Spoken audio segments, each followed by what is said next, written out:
Kemudian setelah database-nya terbuat, project-nya terbuat, maka kita buat database-nya.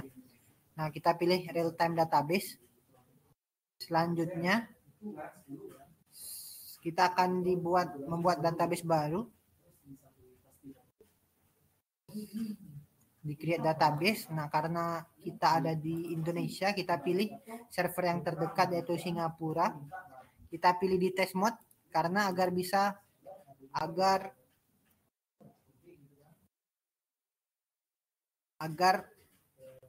library dari Arduino bisa mengakses pada Firebase yang kita miliki. Nah, selanjutnya database kita sudah terbuat. Selanjutnya kita link berikut yaitu yang project absensi dengan domain.app ini. Selanjutnya kita simpan karena ini akan kita masuk kepada library, kepada program kita di Arduino IDE nanti. Selanjutnya kita ambil juga secret key, kita ambil pada pengaturan project setting. Kita pilih project setting, kemudian kita pilih service account. Nah, nanti di sini akan memiliki database secrets. Nah, database secrets ini juga akan kita perlukan sebagai akses masuk dari Arduino atau dari NodeMCU agar bisa mengakses database kita. Jadi, agar database kita tidak diretas oleh orang lain, jadi database secret ini mohon jaga, jadi agar di database kita tidak dicuri atau dimasukkan data-data yang tidak diinginkan. Nah, bisa kita lihat di sini di show, nanti di copy juga, maka di situ akan terdapat secret key yang kita miliki. Selanjutnya kita akan lakukan pengaturan juga pada Arduino IDE-nya. Jadi kita akan menginstal library manager dan install library melalui library manager dan menginstal library lewat zip. Kalau library manager ini biasanya sudah tersedia pada Arduino IDE, tinggal diinstal. Tapi kalau melalui format .zip ini kita ambil lewat websitenya langsung, misalnya dari GitHub. Nanti kita download versi zipnya dan kita impor kepada Arduino IDE itu sendiri. Untuk yang di library manager itu kita akan menginstal NodeMCU board driver, Arduino JSON library, dan NTP client. Sementara pada library yang kita download langsung, format zip, kita gunakan yaitu ada library MFRC522, ini untuk RFID, dan Firebase library untuk koneksi ke Firebase. Untuk cara menginstalnya berikut saya contohkan, ini yang melalui format zip. Nah, misalnya kita akan menginstal library dari GitHub yang mana biasanya formatnya zip. Jadi caranya kita buka dulu. Misalnya ini untuk mengambil library dari Firebase untuk Arduino. Ini yang akan kita gunakan nantinya. Pertama kita menuju linknya, kemudian kita klik code, kemudian kita pilih download zip. Maka akan terdownload seluruh source code-nya dalam format zip. Setelah terdownload, maka kita buka. Jadi setelah kita buka, kemudian pada Arduino IDE kita buka Sketch, include library, dan add zip library yang ini nih.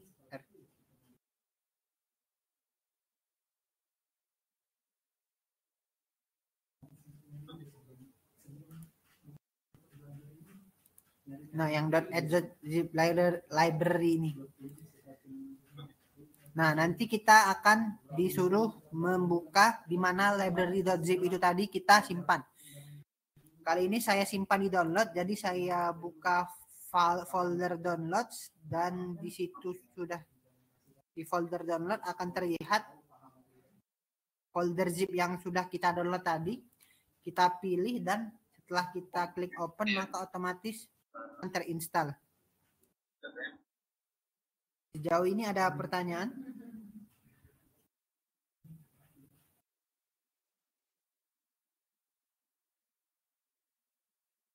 Kalau tidak ada, saya lanjutkan. Kalau ada yang ingin bertanya, silahkan tulis di chat. Nanti saya cek lagi. Nah, selanjutnya bagaimana install library pada Arduino IDE melalui Library Manager. Pertama, kita buka tools, kemudian pilih port, salah. Pilih ini.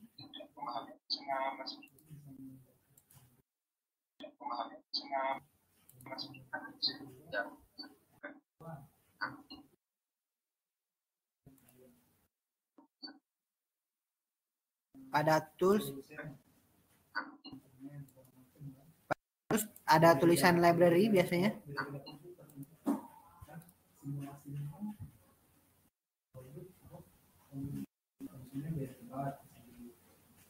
Nah, di manage library sini kita pilih, nanti akan terbuka Windows untuk library manajernya.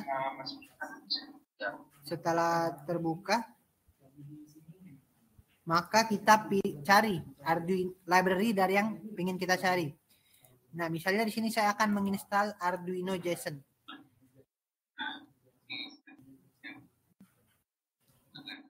Arduino JSON ini diperlukan untuk agar kita bisa melakukan push dan get dengan Firebase itu sendiri. Kita ketik library-nya, kemudian akan muncul, pilih versinya. Sesuai yang persyaratan tadi, kita pilih yang versi 5. Setelah itu, setelah kita pilih, misalnya kita klik install.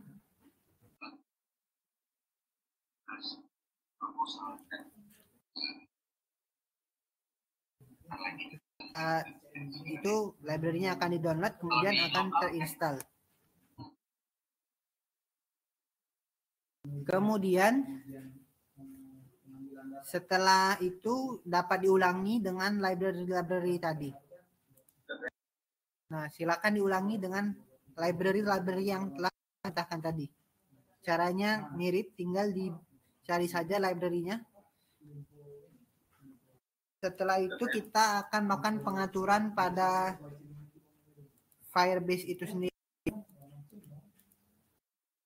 Enter.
Oh ya, ada tutorial yang sempat tidak saya masukkan, yaitu pada library Arduino Firebase itu sendiri ada codingan yang perlu diupdate, karena pada library tersebut fingerprint yang digunakan menggunakan fingerprint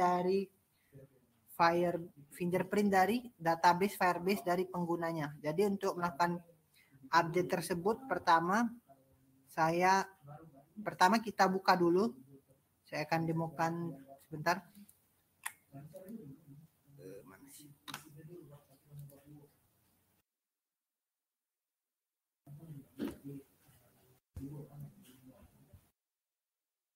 Pertama kita buka Firebase-nya.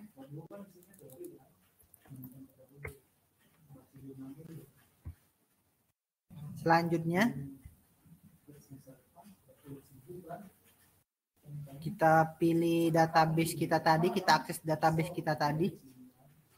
Misalnya project absensi ini. Nah, selanjutnya tabel real time database-nya kita pilih kembali dan kita salin alamat dari database kita. Kemudian kita dapatkan fingerprint dari database kita tadi. Jadi kita copy di sini, kita klik fingerprint site. Nah, di sini kita dapatkan fingerprint dari database kita. Nah, fingerprint ini akan kita gunakan pada library yang kita gunakan. Cara mengaksesnya, kita buka dokumen, kemudian Arduino, kita pilih folder libraries. Nah, di sini tempat semua library kita tersimpan. Kita pilih Firebase Arduino Master, SRC, dan kita pilih Firebase HTTP client.h yang ini. Nah, di sini kita ubah fingerprint yang lama dengan fingerprint database milik kita. Ini bisa berbeda-beda tergantung domain kita, tergantung database kita. Jadi perlu penyesuaian pada libraries yang tersimpan. Nah, setelah itu kita simpan, barulah setelah itu library Firebase Arduino ini bisa digunakan. Biasanya teman-teman akan mengalami error jika fingerprint ini tidak diganti. Ini sudah saya ganti duluan, makanya fingerprintnya sama. Oke, kita kembali ke slide.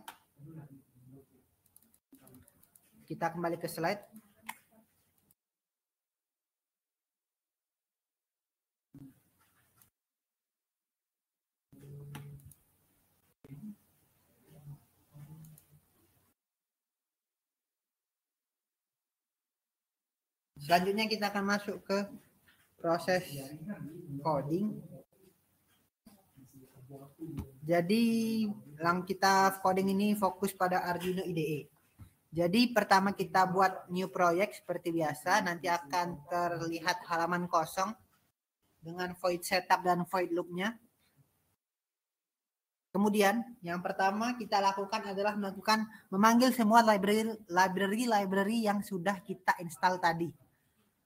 Pertama yaitu library Wi-Fi. Library Wi-Fi ini biasanya sudah terinstall.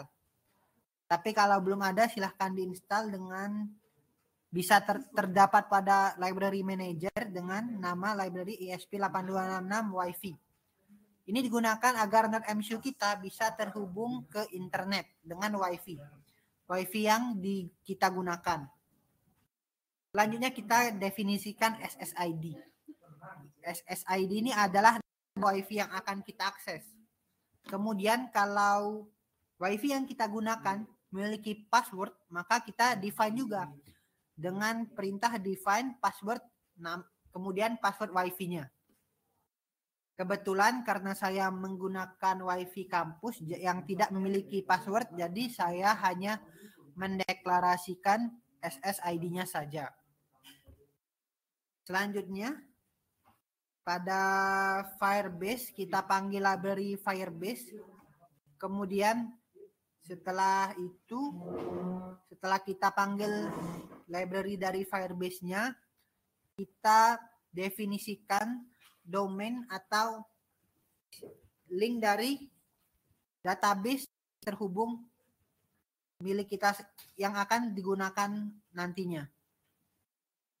Kemudian Firebase out ini tempat kita mengupload secret key yang sudah kita dapatkan sebelumnya. Kemudian ada NTP client.h. NTP client.h ini agar kita mampu mendapatkan waktu pada server waktu dunia sekarang. Hal ini agar kita mampu mendapatkan waktu dan tanggal yang tepat. Jadi misalnya kita melakukan tapping kartu, maka RFID akan melakukan push ke database bahwa si A telah melakukan absensi pada waktu yang kita dapatkan pada NTP client pada tanggal sekian dan pada waktu sekian, dan akan diupload di database.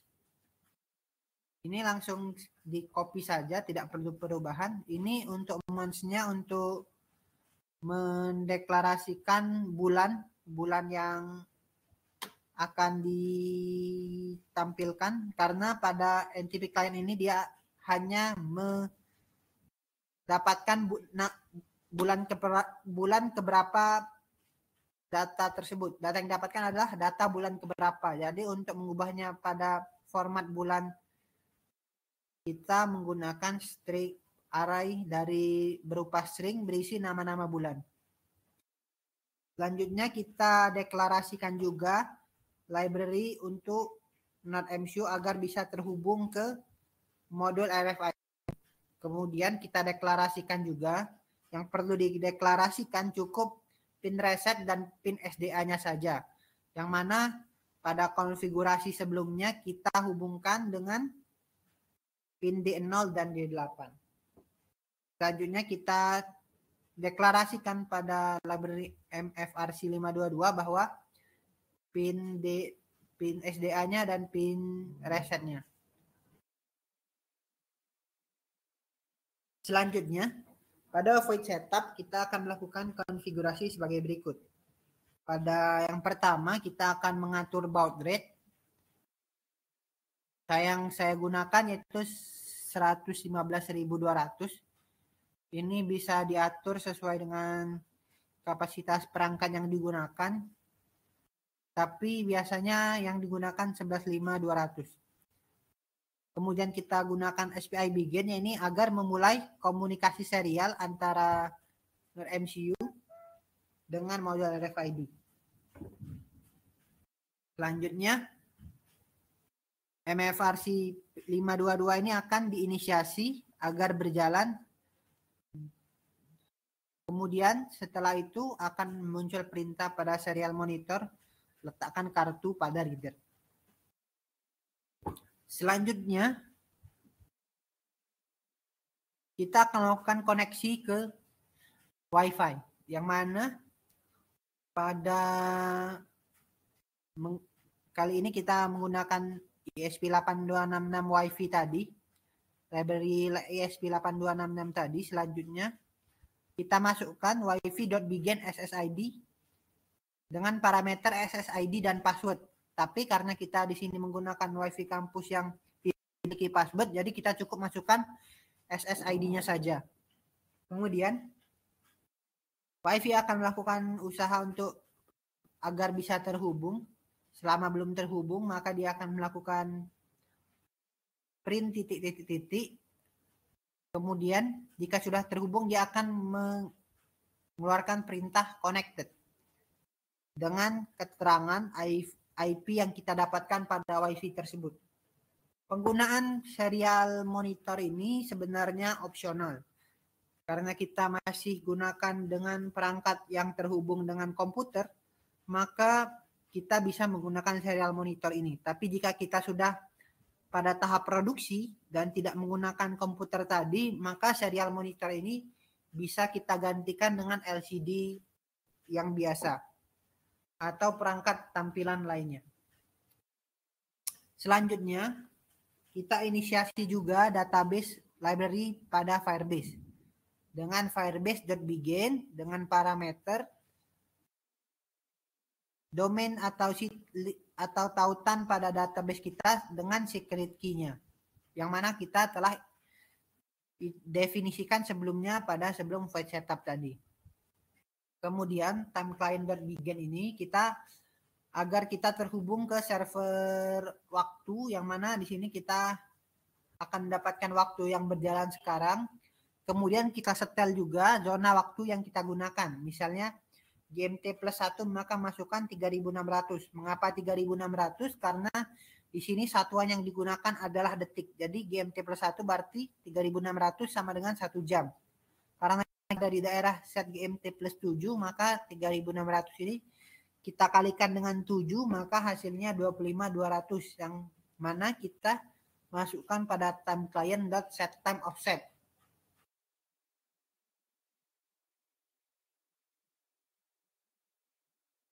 Selanjutnya pada void loop ada beberapa, ini adalah di mana programnya berjalan secara langsung. Disinilah program utamanya berjalan, yang akan berjalan terus-menerus selama perangkat hidup. Jadi yang pertama perangkat akan mencoba lakukan pembacaan pada modul RFID secara terus-menerus. Jika tidak ada kartu maka dia akan terus membaca. Dan apabila ada terdeteksi kartu, maka dia akan melakukan pembacaan serial kartu tersebut. Tapi jika tidak ada, maka dia akan mengulang kembali ke loop ini.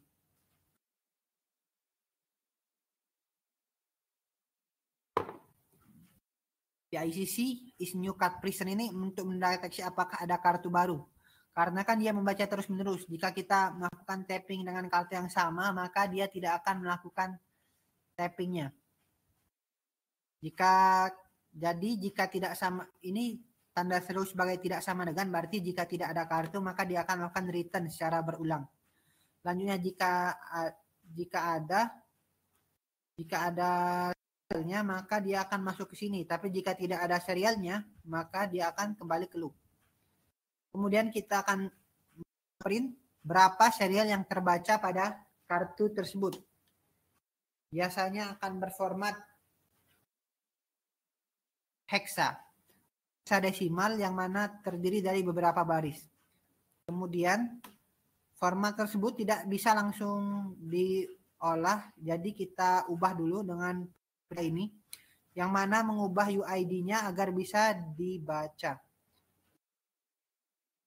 Selanjutnya, setelah dibaca, maka program akan mengecek pada database, pada program kita apakah cocok dengan UID tersebut dengan milik salah satu dari karyawan atau yang mengabsen atau dari database kita. Kali ini saya menggunakan if biasa, tapi bisa diganti dengan sebuah list yang mana berisi UID karyawan atau mahasiswanya. Kita cek apakah cocok dengan ID tersebut. Misalnya ini adalah UID milik Furqon.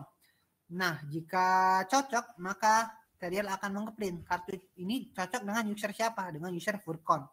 Selanjutnya, maka akan didapatkan tanggal, yang mana pada tanggal berapa si Furqon ini mengabsen dan pada waktu kapan dia mengabsen. Get date dan get time ini kita buat fungsinya tersendiri yang akan kita bahas nantinya. Selanjutnya, kita dapatkan waktu dan tanggal, kita lakukan push ke Firebase. Ini juga adalah fungsi tersendiri. Nanti akan kita bahas selanjutnya. Dengan parameter user yang melakukannya, pada waktu kapan, dan pada tanggal kapan dia melakukan tapping tersebut. Sejauh ini ada yang ingin ditanyakan? Selanjutnya jika tidak ada kartu jika terdapat kartu tapi tidak ada yang cocok dengan UID yang kita daftarkan, maka dia akan melakukan print kartu tidak cocok. Kemudian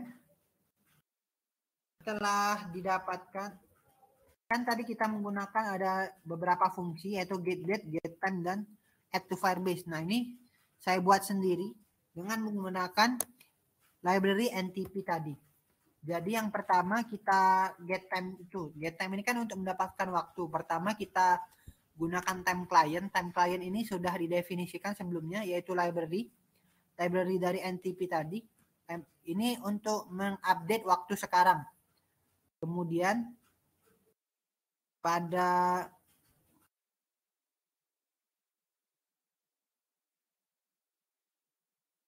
berikutnya kita akan mendapatkan waktu yang telah diformat yaitu dalam jam, menit, detik. Kemudian format tersebut akan dikembalikan sebagai hasil dari fungsi tersebut dalam format string.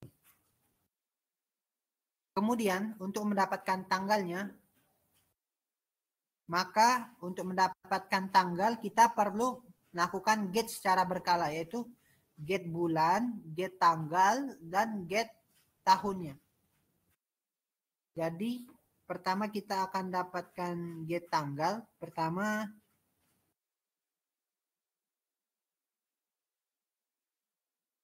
kita dapatkan month day. Month day ini adalah waktu dari tanggal berapa kita akan ketika kita melakukan get tersebut. Kemudian current month. Current month ini melakukan pada bulan berapa kita mendapatkan bulan tersebut. Kenapa ditambah 1? Karena pada bulan ini dimulainya dari indeks ke 0. Karena kita menampilkannya dalam format bulan itu tidak ada 0, maka kita plus 1. Jadi selanjutnya pada current year kita dapatkan dengan current year PTM dengan TM year plus 1900. Karena pada TM year ini memulai waktunya mulai dari tahun 1900. Iya. Selanjutnya waktu tanggal, bulan, dan tahun itu kita gabungkan dalam format string dalam variabel current date. Dan variabel current date inilah yang akan dikembalikan sebagai hasil dari fungsi getDate. Kemudian kita melakukan push Firebase dengan fungsi tersendiri, yaitu fungsi void add to Firebase. Yang jika dengan inputan sebagaimana tadi, karyawan, waktu, dan tanggal. Kemudian kita akan menentukan terlebih dahulu direktorinya di mana kita akan simpan. Karena kita pada database ini saya akan melakukan push dengan format tanggal dan karyawan. Jadi misalnya dia akan mengepus, maka dia melakukan absen, maka akan tercatat di database bahwa dia sedang melakukan absensi pada tanggal berapa, dan akan terlihat karyawan siapa yang melakukan tapping tersebut. Nanti kita lihat pada testing bagaimana tampilannya. Nah, untuk melakukannya kita jadi pada directory nanti akan memiliki variabel sebagai berikut. Misalnya yang diinput adalah Furkon.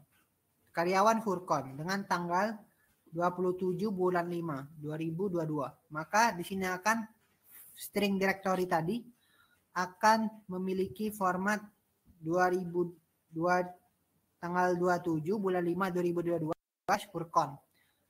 Jadi di folder 27 bulan 5 2022 ini akan memiliki sebuah list yang bernama Furkon dengan tanggal berapa dia dengan nilai tanggal berapa dia melakukan push tersebut. Jadi jika walaupun formatnya string, maka slash ini akan dianggap sebagai directory. Jadi di folder tanggal dengan folder tanggal dan variabel karyawan akan di-push sebuah nilai, yaitu waktu. Pada tanggal berapa dia akan melakukan push. Jika gagal, maka dia akan melakukan serial monitor berupa Firebase error. Ini didapatkan dari library Firebase, error apa yang kita dapatkan. Tapi jika berhasil, maka kita akan mengeprint absen berhasil dan melakukan delay selama 1 detik. Mungkin itu saja yang dapat saya sampaikan sejauh ini. Ada yang ingin, kemudian selanjutnya kita masuk ke proses upload. Selanjutnya kita upload source code tersebut. Program dan ini adalah proses testingnya. Dibuat, kita upload ke dalam NetMCU. Nah, ini adalah rangkaian yang telah saya buat. Ini modul RFID-nya. Dan ini adalah modul NetMCU-nya. Telah terhubung. Berikut ini sedang mengupload. Ini program yang kita buat tadi, kita upload.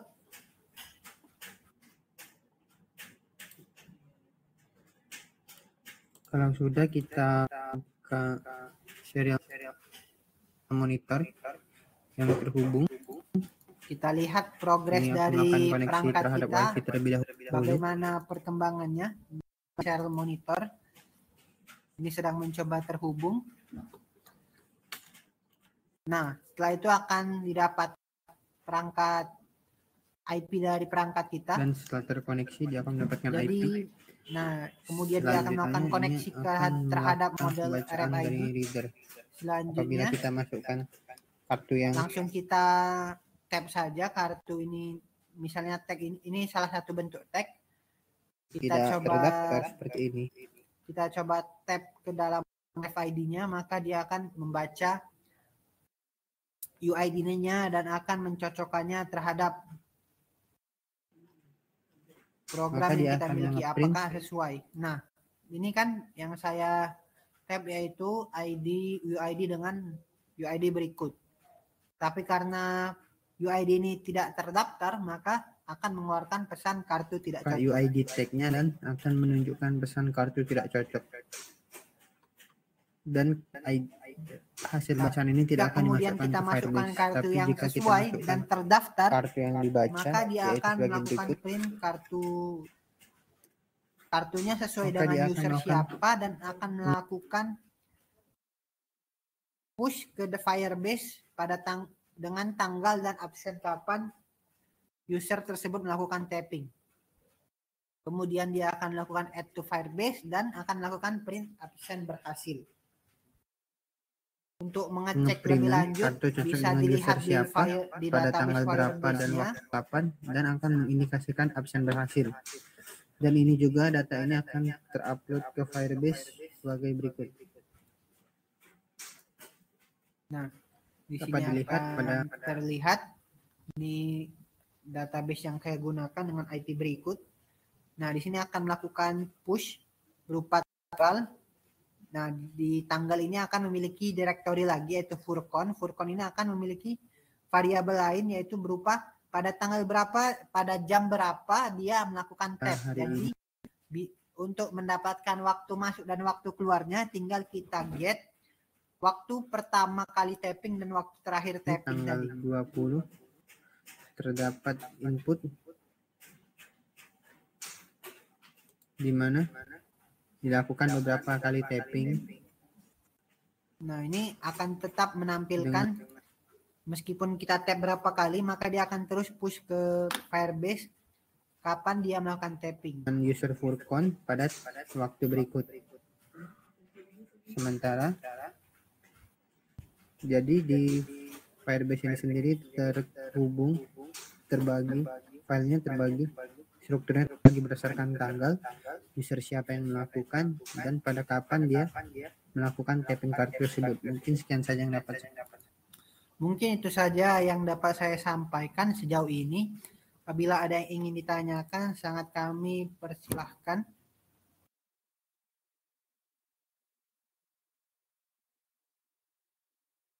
Ada yang ingin ditanyakan terkait penjelasan saya tadi atau ada yang masih bingung terhadap penjelasannya?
Halo Kak, apakah suara saya terdengar?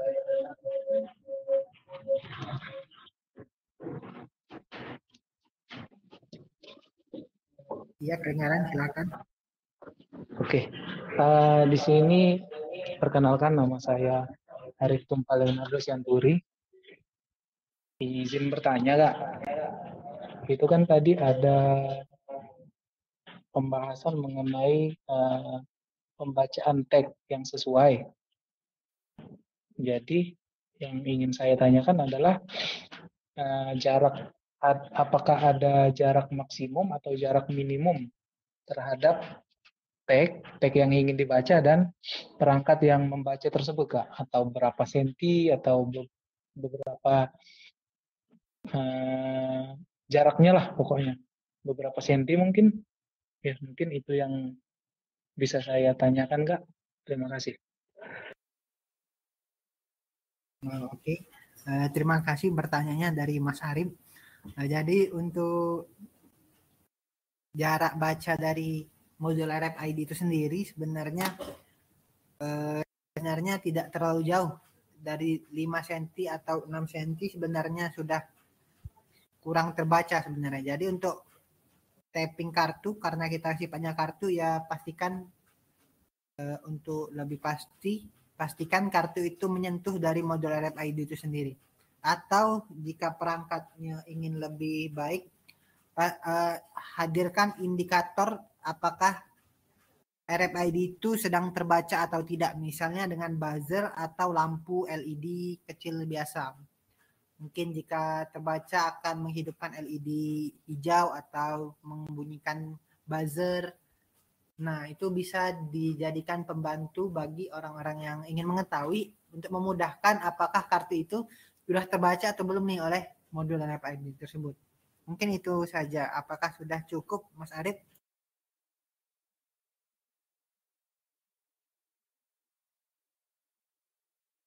Oke, ada lagi yang ingin bertanya?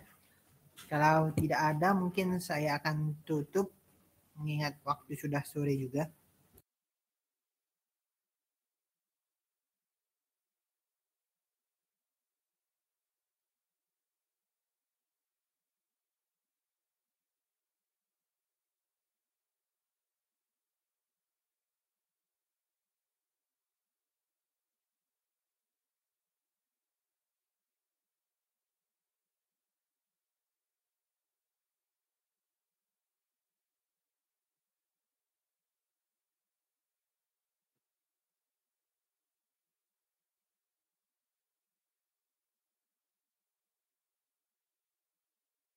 Jika ingin bertanya lebih lanjut, bisa menghubungi Instagram saya atau link, atau boleh juga melalui email email.com. Saya lampirkan di chat email saya. Kalau ingin ada yang lebih ditanyakan, baru ini bisa menghubungi kontak tersebut. Karena tidak ada yang bertanya, saya tutup pembicaraan kita pada hari ini. Saya mohon maaf apabila ada kesalahan. Saya tutup dengan salam. Wassalamualaikum warahmatullahi wabarakatuh.